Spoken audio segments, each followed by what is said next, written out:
So we are now many weeks into the summer transfer window, and there is transfer business going on left, right and centre. Liverpool have spent billions already this summer, Manchester City have not stopped spending since the turn of the year, and even Tottenham Hotspur are making pretty big moves this summer. And then there's Manchester United, who are rather slow and not really doing anything. So today we are going to have a change of pace. Rather than talking about players that could come into the club, we're going to talk about players that are already here. In particular, Cunha and Amad, and how they could help Ruben Amorims really fulfill his tactical potential. Now, the main reason why I want to talk about these two is because all summer we've been talking about Bryan Mbeumo and how he could come into the team and change things and what he would bring to the team. However, particularly in the case of Amad, we actually potentially already have an internal solution. Now, that's not to say that Mbeumo will still sign and Amad will move to right wing back. That is possible. But what I want to prove today is that Amad himself could do a job in the right 10 position and Cunha in the left 10 position to help Amorim, like I said, fulfill his tactical potential. And when we're talking about Amorim's tactical potential, what we need to do is look at his former success. And I think Sporting is a pretty good way of doing that. In Ruben Amorim's last full season with Sporting over in Portugal, his side ranked second for take-ons that led to shot-creating actions. So that was a big part of the way that his team played. If we compare that to Manchester United last season, United in the Premier League ranked 18th for take-ons leading to shot-creating actions. So basically, Amorim got Sporting to a place where they were excellent at carrying the ball into the final third to get into goal-scoring positions, and Manchester United are terrible. However, Cunha and Amad are actually very effective, or certainly they were in the Premier League last season. They were two of the best ball carriers in the division.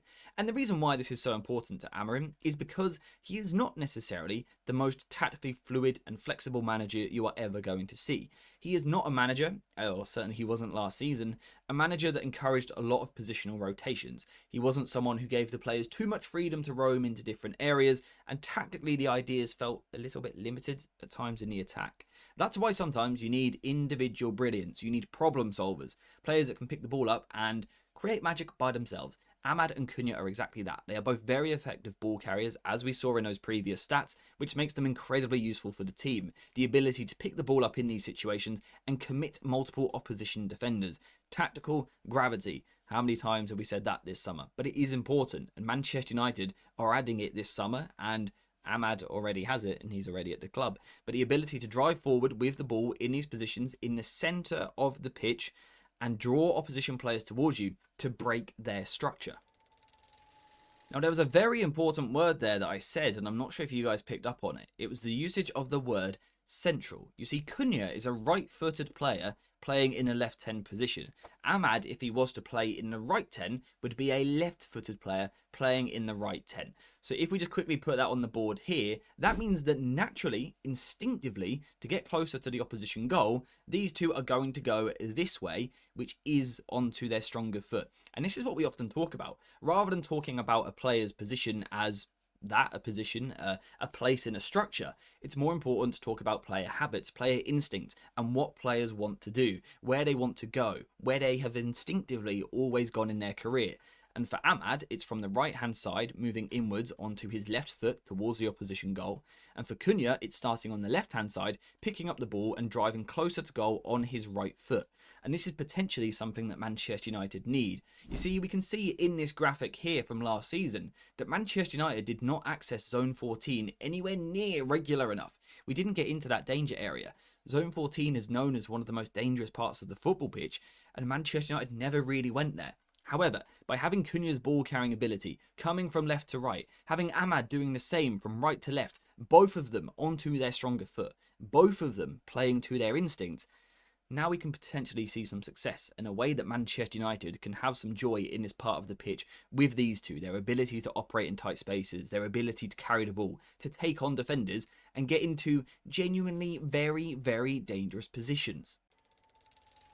Now, the great thing about Cunha and Amad as individuals is that yes, they can move inside the pitch to attack those dangerous spaces, but also they are quite versatile with their playstyle, and importantly, they can both go out wide as well. You can see in Cunha's heat map from last season, yes, he liked to come inside the pitch, but he could also move into wider positions as well, and it's the same for Amad. Yes, he liked to come inside when possible to be closer to shoot a goal, but Amad, when possible, could also move into wider positions, and that's important, again, in terms of giving Manchester United some tactical flexibility, the ability to chop and change in the final third and to become less predictable. Last season, we felt at times very, very toothless in the wide zones because often we had fullbacks out wide. So it could be Dorgu up here on the left-hand side, Dallo or Mazraoui could also play in the two wing-back positions.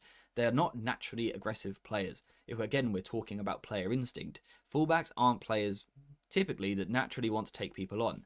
Suddenly, if you get Amad and Cunha, who, yes, can supplement our central progression, great, but can also move into the wider zones, can pick the ball up in these areas, isolate fullbacks and take them on, then suddenly you are giving Manchester United more avenues to attack. We're not restricted to just the middle of the pitch or just the wide zones. Suddenly we can do both. We can attack the opposition from more different angles, making Manchester United much more difficult to deal with, and also creating variety in the way that we get the ball into the final third. Last season, it felt heavily reliant on crosses, but we basically never had the striker in the middle to actually cross to. Suddenly with Cunha and Amad as the two inside forwards, if that's what we see, and I'm sure we will for at least a few games next season, then again, you add variety to the way that you play. Sometimes they're going to be inside, operating in these zones, close to goal where they're trying to shoot. Sometimes they will move into these wider positions and try to create chances for others. It's what we need. So yeah, it's for these exact reasons that I believe Amad and Cunha could carry the Manchester United attack next season. Notice what I said there. Carry. The hint was there in the title. Carry Manchester United's attack next season because the two of them are excellent ball carriers. Amorim has relied on that throughout his career and these two possess the ability to do so, inside the pitch and outside the pitch. But I will just say something to Ineos or to whoever is in charge of recruitment at the moment. Imagine adding Mbeumo into the mix. Imagine adding him to the blend in this right 10 position so that Amad could move out to the right wing back position. We know that Mbeumo is a player who has similar habits, similar instincts, similar traits to what we've discussed today. Mbeumo himself was a player that regularly took people on last season, leading to shot creating actions. It's what we need. Mbeumo was a player that regularly last season would, yes, operate in central spaces here, close to goal, coming inside onto his left foot, before then looking to shoot, but also could move into wider positions before crossing into the box. And Mbeumo does tick all of the boxes. So if you can get all three of these in the same attack, yes, there are some question marks about how it works. Are they going to get in each other's way? Do the habits clash a little bit? We'll discuss that more once Mbeumo signs for the club if he's going to. Like I said, I don't really know anymore.